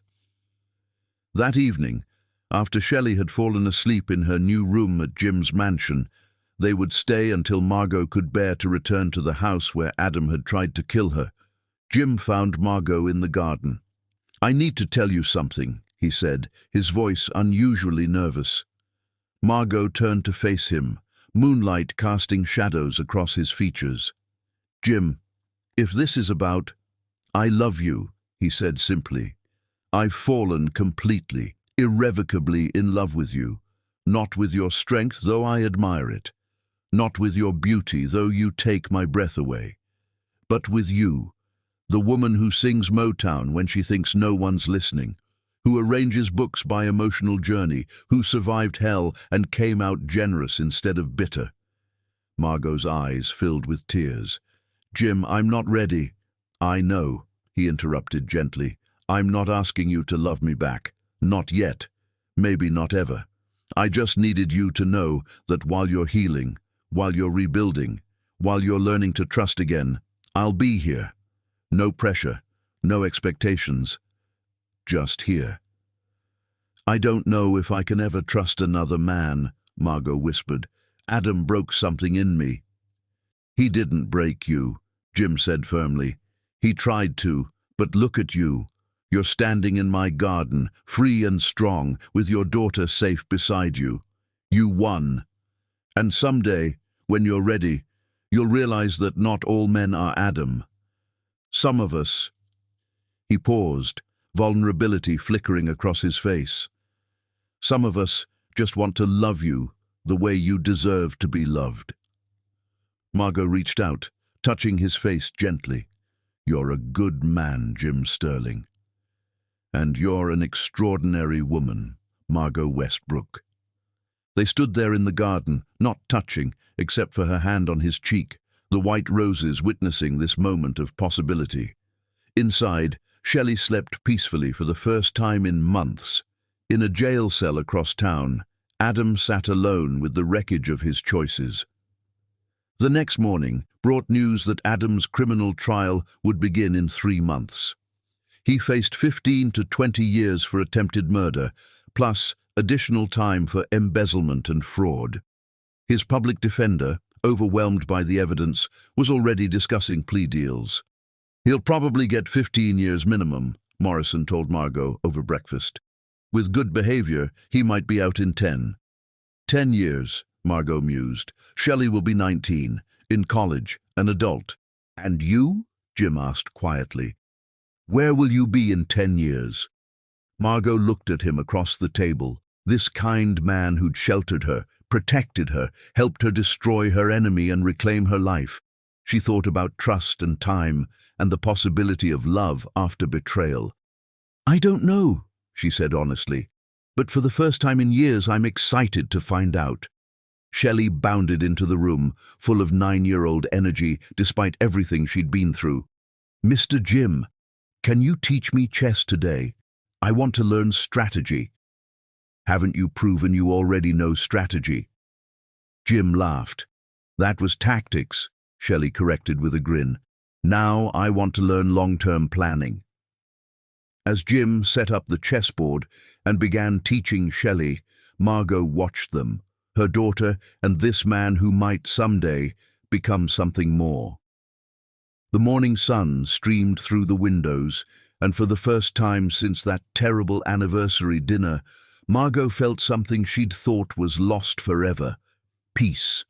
Adam's complete downfall was finished. Now it was time for her complete rise. Chapter 9. The healing isn't linear. It's a spiral staircase where sometimes you circle back to face the same demons from a higher vantage point. 6 months had passed since Adam's arrest. The house where he'd tried to poison Margot had been sold, the proceeds going into Shelley's college fund. They'd moved permanently into Jim's guest house, though the lines between guest and family had long since blurred. How does it feel to be back in this memory? Dr. Patricia Williams asked, her voice gentle but probing. Margot sat in the therapist's office, a cup of tea growing cold in her hands. Like I'm watching someone else's life. That woman who trusted so blindly. I don't recognize her anymore. That's dissociation, Dr. Williams explained. Your mind is protecting you by creating distance from the trauma. But to truly heal, you need to integrate that woman's experience with who you are now. Therapy twice a week had become Margot's lifeline. Some days she raged, some days she wept. Some days she sat in silence, unable to articulate the depth of betrayal that went beyond the poisoning, the years of small cruelties that had prepared the ground for that ultimate violence. "There's something else," Margot said quietly. "Jim Sterling. He's been patient, kind. He writes me letters." "Letters?" Margot pulled out a handwritten note from her purse, the latest of dozens Jim had left for her, on her breakfast tray, in the library where she worked, tucked into books he knew she'd read. "Dear Margot, today I saw you teaching Shelley to identify birds in the garden, the way you pointed out the cardinal's nest, how you explained their mating habits with such gentle precision. It reminded me that knowledge shared with love becomes wisdom. You're giving your daughter roots and wings simultaneously. It's beautiful to witness. Yours in admiration, Jim." He never pressures, Margot explained, never demands. He just observes, appreciates, waits. "How does that make you feel?" "Terrified," Margot admitted, "because I want to trust him, because I'm starting to feel things I thought Adam had killed, because what if I'm wrong again?" Dr. Williams leaned forward. "Margot, trauma teaches us that danger lurks everywhere, but healing means learning to differentiate between real threats and echoes of old ones. What evidence do you have that Jim is like Adam?" "None," Margot whispered. "They're nothing alike." Indeed, the contrast was stark. Where Adam had been demanding, Jim was patient. Where Adam had been controlling, Jim respected boundaries. Where Adam had isolated her, Jim encouraged her independence, paying for her therapy, supporting her decision to return to law school part-time, never questioning her choices. That evening, Margot found Jim and Shelley in the study, deep in a chess match. Her daughter's face was scrunched in concentration while Jim waited patiently for her move. "You're leaving your queen exposed," Jim noted gently. "Or am I?" Shelley moved her knight, revealing a trap she'd been setting for 3 moves. "Checkmate in 2 moves, Mr. Jim." Jim stared at the board, then laughed, that warm, rich sound that made Margot's stomach flutter. "Beaten by a 9-year-old. My ego may never recover." "You're not beaten," Shelley said seriously. "You're teaching. There's a difference. Mama says the best teachers celebrate when their students surpass them." Jim's eyes found Margot in the doorway. "Your mother is wise." "She's the wisest," Shelley agreed. "That's why Daddy couldn't beat her. He thought she was weak, but she was just choosing her battles." Later, after Shelley had gone to bed, Jim found Margot in the library. She was organizing a new shipment, first editions of Toni Morrison novels he'd bought specifically because he'd seen her reading Beloved repeatedly. "Would you like to go to dinner?" he asked suddenly. "Just dinner. Not a date. Just 2 adults eating food in the same location." Margot looked up, surprised. In 6 months, he'd never asked for anything resembling a date. "Why now?" "Because you smiled 3 times today without checking yourself. Because you hummed while making tea. Because I think you're starting to remember that you're allowed to enjoy things." He paused. "And selfishly, because I'd like to spend time with you outside these walls." They went to a quiet Italian restaurant, nothing fancy, just good food and soft lighting. Jim told her about his wife Amanda, how her death had taught him that love was too precious to waste on games or pretense. Margot found herself laughing at his stories, relaxing in a way she hadn't in years. "Can I ask you something?" she said over dessert. "Why did you really help me? That first night?" Jim considered his words carefully. "Because I recognize something in your eyes, the same look Amanda had when she was first diagnosed, that combination of terror and determination. I couldn't save Amanda from cancer, but I could save you from Adam. It felt like redemption, maybe. And now I help you because you've become essential to my life. You and Shelley both. My house was a museum before you came. Now it's a home." 2 days later, A letter arrived that shattered Margot's fragile peace. Adam's handwriting on the envelope made her hands shake. Jim offered to burn it unread, but Dr. Williams had said confronting the past was part of healing. Margot, I'm writing this from hell. They call it prison, but it's hell. I'm beaten daily, humiliated, destroyed. Are you happy now? Is this what you wanted? I loved you once. Remember our wedding day? You cried when you saw me waiting at the altar. You said I was your whole world. What happened to us? Shelley needs her father. You're poisoning her against me, just like you poisoned our marriage with your paranoia and frigidity. If you have any humanity left, you'll bring her to see me. Let me explain. Let me apologize. Let me be her father again. I forgive you for destroying my life. Can't you forgive me for one mistake? Adam. One mistake, Margot said numbly, showing the letter to Jim. He calls attempted murder one mistake. He's trying to manipulate you even from prison, Jim said, anger threading through his usually calm voice. This is what abusers do. They rewrite history, play the victim, use the children as weapons. I need to see him, Margot said suddenly, one last time, to close this chapter properly. Jim's face went pale. Margot, no, I need to face him, to show myself that he has no power over me anymore. She took Jim's hand, the first time she'd initiated contact. Will you come with me? The state prison was a grey monument to consequences. Adam was brought to the visiting room in shackles, his orange jumpsuit hanging on his diminished frame. Prison had not been kind. His hair was thinning, his face gaunt, his former swagger replaced by a shuffling defeat. Margot, he breathed, his eyes lighting up. Then he saw Jim. You brought him? Your new man? How long did you wait after destroying me? A week? A day? 6 months, Margot said calmly. And Jim isn't my man. He's my friend. The first real friend I've had in years because you isolated me from everyone else. I loved you. You tried to murder me, Adam. You put antifreeze in my soup. Our daughter watched you do it. That's not love. That's possession taken to its ultimate extreme. Adam's mask slipped, revealing the monster beneath.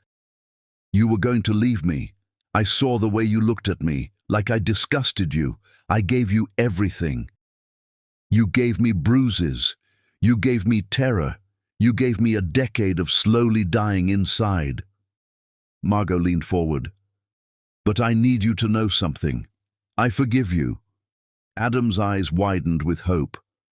I forgive you because holding on to hate is drinking poison and expecting you to die. I forgive you because I refuse to let you occupy any more space in my head. I forgive you because Shelley needs a mother who chose healing over hatred. She stood. But I will never forget, and you will never see either of us again. Margot, please. Goodbye, Adam. Enjoy your consequences. She walked out without looking back, Jim beside her, leaving Adam screaming her name until the guards dragged him away. In the car, Margot broke down completely, deep, wrenching sobs that seemed to come from her very soul. Jim held her while she cried, his strong arms the only thing keeping her from shattering completely. You did it, he whispered into her hair. You faced him. You won. Why doesn't it feel like winning? Because healing hurts. Because letting go of even toxic love leaves a void. Because you're human and humans grieve even the death of illusions.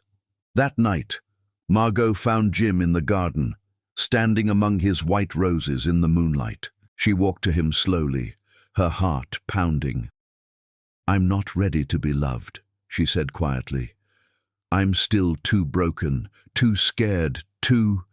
Margot, Jim interrupted gently, I'm not asking you to be ready.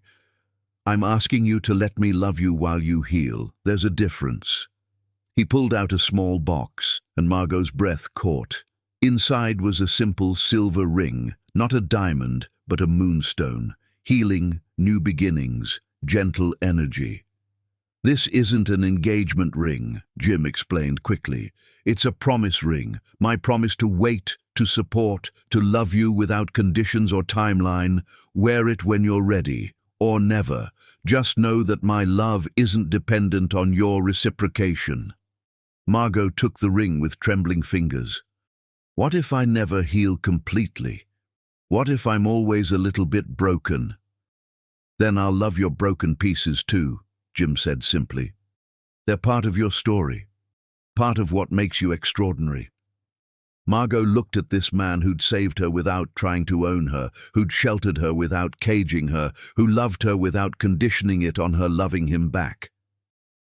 I'll wear it, she whispered, not as acceptance but as hope. Hope that someday I'll be whole enough to love you the way you deserve.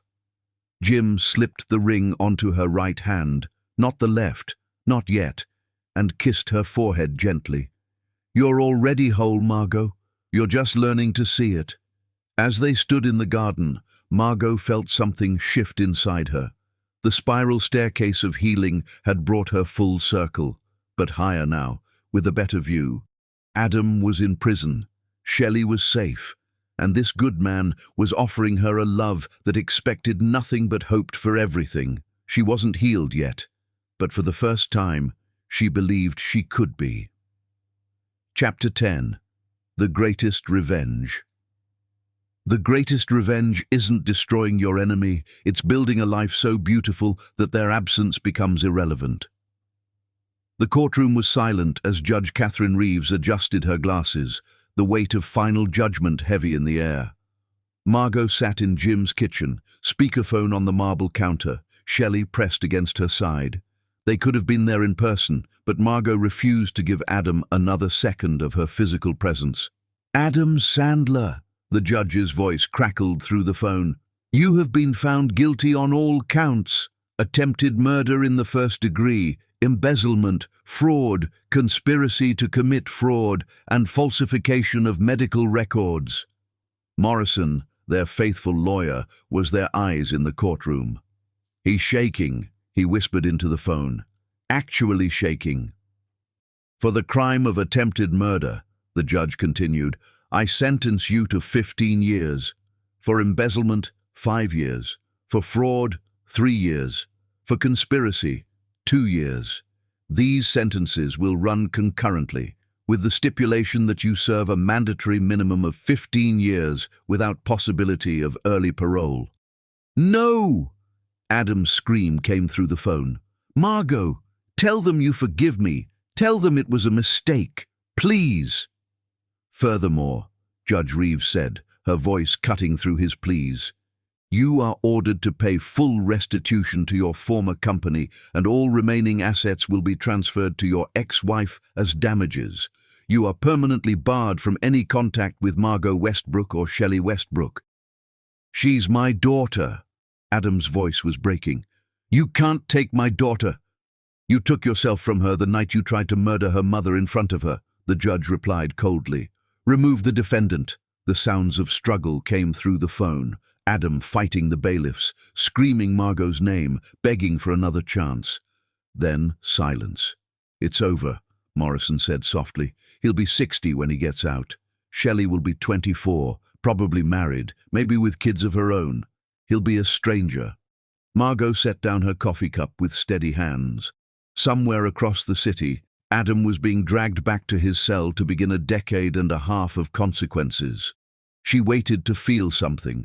Triumph, satisfaction, even pity. Instead, she felt only peace. How do you feel, Mama? Shelley asked, her wise eyes studying her mother's face. Free, Margot said simply. For the first time in my life, completely free. Jim pulled them both into his arms, and Margot felt the solid warmth of his chest, the safety of his embrace.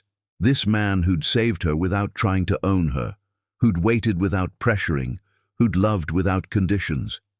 Now what? Shelley asked. Now, Jim said, pressing a kiss to Margot's forehead, we live. 3 months later, the Sterling Mansion gardens were transformed into something from a fairy tale. Not the elaborate society wedding Adam had demanded 11 years ago, with 500 guests she didn't know, and a cake that cost more than most people's cars, but something intimate, real, authentic. White roses everywhere, their petals catching the afternoon light like nature's own chandeliers. These were Amanda's roses, Jim had told her when he proposed properly, 3 months after the trial. She planted them when we bought this house, said they represented new beginnings. After she died, I couldn't bear to change anything. But then you came, and the roses bloomed fuller than ever before. Amanda would have loved you. She would have wanted you to have not just the roses, but everything. The house, the happiness, the future we couldn't have. Now Margot stood before the mirror in Amanda's former dressing room, which had been closed like a shrine until Jim insisted she use it. Inside, she'd found a letter, yellowed with age, addressed to the woman who helps him heal. Dear future love, it had read in Amanda's elegant script. If you're reading this, it means Jim finally opened his heart again. Good. He's terrible at being alone. He talks to the roses like they're people. Love him well. He deserves it.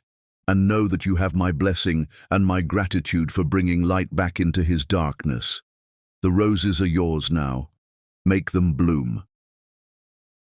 Margot touched the letter, tucked now into her bouquet, as Naomi helped her with the final touches. The wedding dress was simple ivory silk. Nothing like the elaborate $30,000 confection Adam had insisted on. This dress moved like water, like breath, like freedom itself. You look like hope personified, Naomi said, tears in her eyes. Remember when you showed up at my door that night, terrified and shaking? Look at you now. I had help, Margot said, thinking of everyone who'd stood by her. Jim, Morrison, Oliver, Dr. Williams, and most of all, Shelley. Mama! Shelley burst through the door, radiant in her light blue dress, holding a tablet. You need to see this. On the screen was a news article. Adam Sandler attempts suicide in prison, placed on psychiatric hold. Margot's breath caught. Even now, even after everything, the thought of Adam hurt caused a flicker of something. Not love, not anymore, but the ghost of what had been. He found out about the wedding, Shelley said quietly. One of the guards told him, showed him the announcement in the paper. Does this change anything? Naomi asked carefully. Margot looked at herself in the mirror, strong, healed, about to marry a man who'd shown her what real love looked like.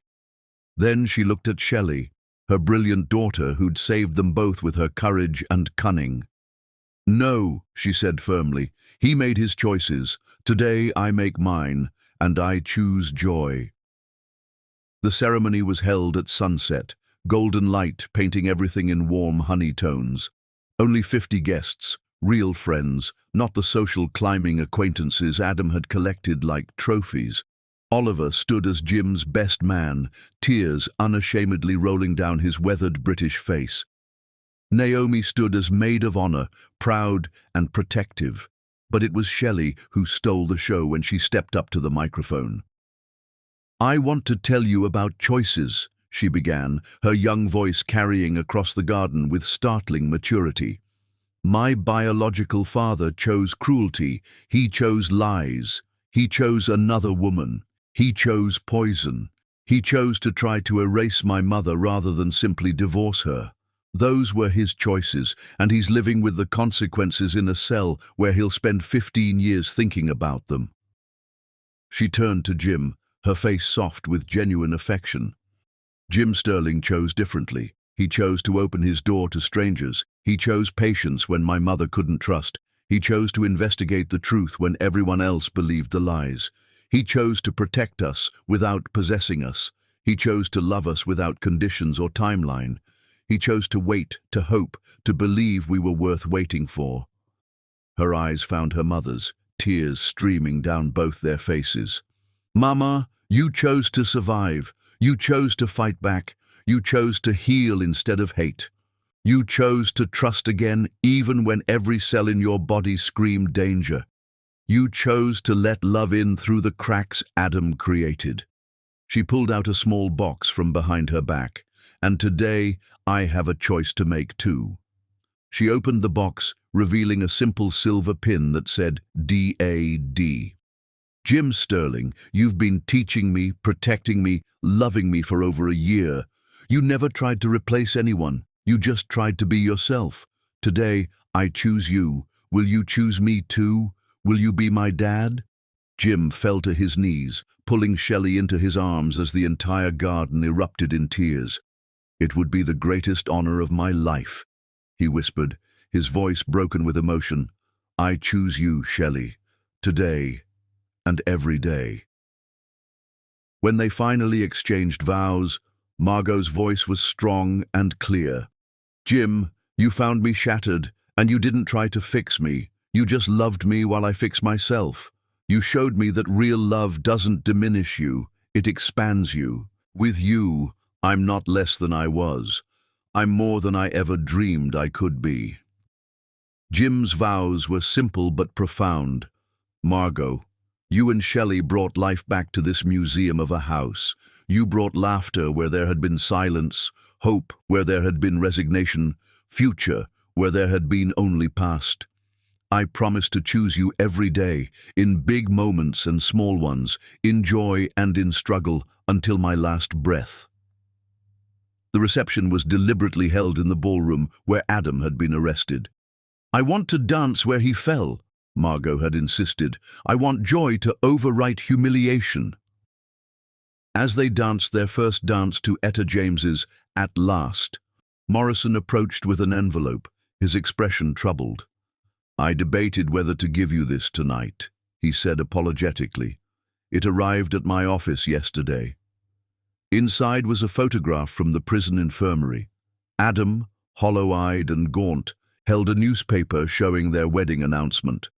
But it was the wall behind him that made Margot's breath catch, covered in obsessive scribblings, photos of her cut from magazines, their old wedding photo with his face scratched out and Jim's crudely drawn in.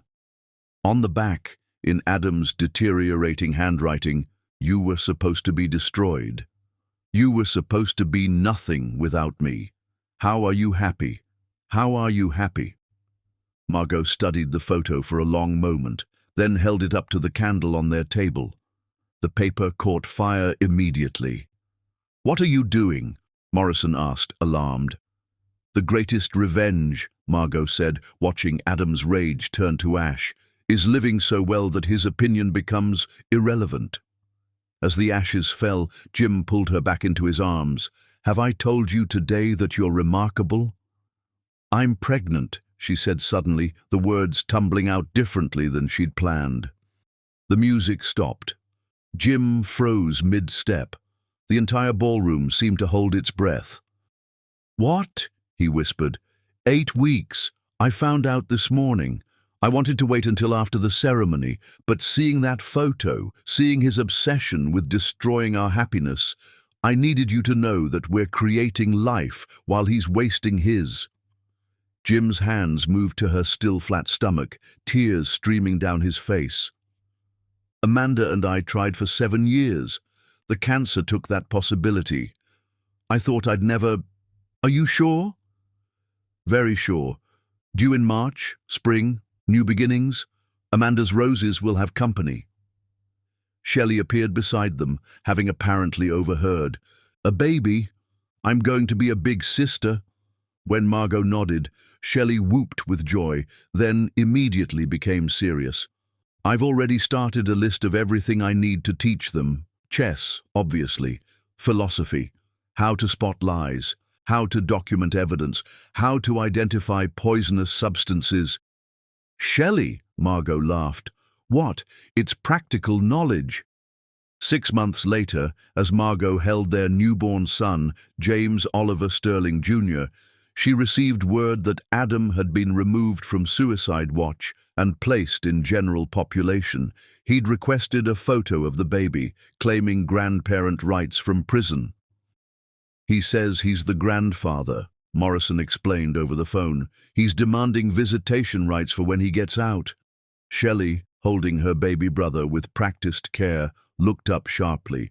He's not the grandfather. He's nothing. Jim is the only grandfather this baby will ever know, even if he's technically the father.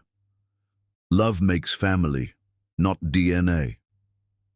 What do you want to do? Jim asked Margot gently. She looked at her family, her husband who'd chosen them, her daughter who'd saved them, her son who represented their future, and felt a peace deeper than oceans. Nothing. We do nothing. He's a ghost, a cautionary tale, a reminder of what happens when you mistake possession for love. He doesn't exist in our world. That night, as she nursed baby James while Jim read to Shelley, Margot thought about the woman she'd been 3 years ago, scared, isolated, raising a spoon of poisoned soup to her lips. That woman had died that night, in a way. But from her ashes had risen something unbreakable. In his prison cell, Adam Sandler sat surrounded by newspaper clippings. The walls were covered with articles about Jim Sterling's business successes, Margot's graduation from law school with honors, Shelley's acceptance into a gifted program, the birth announcement of James Oliver Sterling Jr. She was supposed to be broken, he whispered to his cellmate, a man in for life who'd grown tired of Adam's obsession. I took everything from her. Nah, man, the cellmate replied, looking at the photos. You gave her everything. You gave her freedom from you. You gave her a reason to fight. You gave her proof that she was stronger than you ever let her believe. Look at her. She's glowing. That man loves her right. That little girl calls another man daddy. That baby won't even know your name. Adam lunged at him, screaming, and ended up in solitary confinement for a week.